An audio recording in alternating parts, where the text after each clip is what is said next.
নমস্কার, আমি পূর্ণিমা সরকার। আমি কতগুলো গুরুত্বপূর্ণ কথা আপনাদের কাছে শেয়ার করতে চাই। যে কথাগুলো শুনলে আমাদের জীবন চরম উন্নতির শিখরে পৌঁছে যাবে, আর যে কথাগুলো না শুনলে আমাদের জীবন এই পৃথিবীতে আসা বিফল হয়ে যাবে। তাই আপনারা মন দিয়ে শুনুন। আপনারা সবাই জানেন, কুরুক্ষেত্রের যুদ্ধে অর্জুনের রথের সারথি হয়েছেন কৃষ্ণ। এখানে এই কথাটার দুটো অর্থ আছে। একটা হচ্ছে বাহ্যিক অর্থ, আর একটা হচ্ছে অন্তর্নিহিত অর্থ। বাহ্যিক অর্থ হলো যে রথের সারথি রথের আরোহীকে তার গন্তব্যস্থানে পৌঁছে দেন।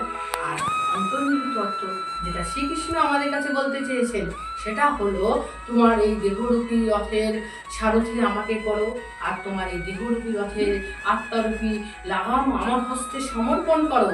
আমি তোমার এই দেহরূপী রথের চাকাকে এমনভাবে ঘুরিয়ে নিয়ে যাব যে তুমি তোমার উন্নতির চরম শিখরে পৌঁছে যাবে।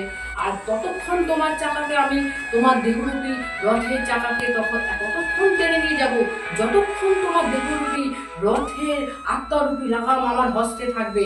ততক্ষণ আমি তোমার রথকে টেনে নিয়ে যাব তোমার উন্নতি চরম শিখরে।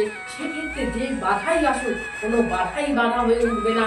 তুমি তোমার গন্তব্যস্থানে পৌঁছে যাবে, অর্থাৎ তুমি তোমার জীবনে উন্নতির চরম শিখরে পৌঁছে যাবে।